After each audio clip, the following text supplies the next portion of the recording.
গতকাল কাজ থেকে ফেরার সময় দেখলাম বাজারেতে এখনও ফুলকপি আছে, তো তুলে নিয়ে চলে এলাম একটা ছোট্ট দেখে ফুলকপি। রবিবারের সন্ধ্যাবেলায় খাবো গরম গরম ফুলকপির পকোড়া দিয়ে চা, তাই বানিয়ে ফেললাম বেশ গরম গরম মুচমুচে ফুলকপির পকোড়া। যদি রেসিপি ভালো লাগে তাহলে একটা লাইক আর কমেন্ট করে আমার পাশে থাকার ছোট্ট একটা অনুরোধ রইল। আর এই ফুলকপির পকোড়া করতে কিন্তু বেশি সময় লাগে না। প্রথমেই আমি ছোট ছোট করে ফুলকপি কেটে ভালো করে ধুয়ে পরিষ্কার করে নিয়ে তাতে নুন মাখিয়ে রেখে দিচ্ছি। নুন মাখিয়ে রেখে দিলে ফুলকপিগুলো থেকে জল বেরিয়ে যাবে এবং ফুলকপিগুলো বেশ নরম হয়ে যাবে, তাই নুন মাখিয়ে রেখে দিলাম 5 থেকে 7 মিনিট। এরপর আমি নিয়েছি বেসন। আমি একটু বড় চামচের 3 চামচ নিয়েছি বেসন। দিচ্ছি আমি কালো জিরে, দিচ্ছি আমি গোলমরিচের গুঁড়ো, দেব আমি একটু ম্যাগি মশলা। ম্যাগি মশলাটা অপশনাল, ভালো না লাগলে স্কিপ করে যেতে পারেন। এরপর দিচ্ছি আমি কাসুরি মেথি, দিচ্ছি নুন, দিচ্ছি সামান্য একটু চিনি, দিয়ে সমস্ত কিছু শুকনো উপকরণকে বেশ ভালো করে আগে মিশিয়ে নিচ্ছি।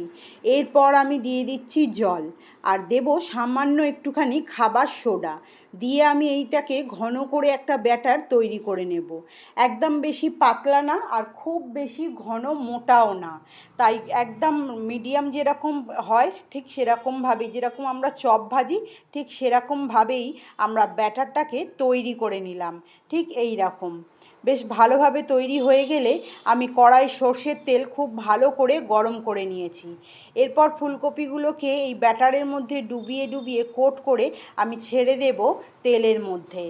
যদি আপনি ইউটিউব থেকে দেখেন তাহলে সাবস্ক্রাইব করে নেবেন, যাতে সর্বপ্রথম আমি আপনার ভালোবাসা পেতে পারি।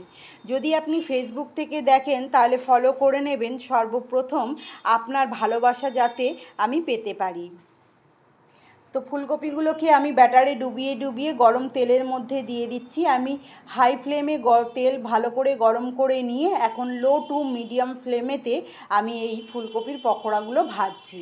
কারণ লো মিডিয়ামেতে যদি ফুলকপির পকোড়াগুলো আমরা ভাজি তাহলে ভেতরের ফুলকপিটাও খুব ভালোভাবে সিদ্ধ হয়ে যাবে আর ওপরের খোসাটা বেশ মচমচে মুচমুচে হবে, খেতে কিন্তু বেশ দারুণ লাগবে।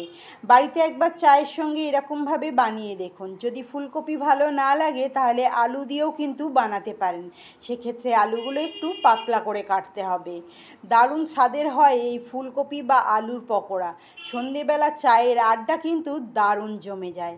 আবারও দেখা হবে আমার সকল প্রিয় বন্ধুদের সঙ্গে নতুন কোনো রেসিপির সঙ্গে। যদি ভালো লাগে তাহলে একটা লাইক আর কমেন্ট করতে ভুলো না কিন্তু।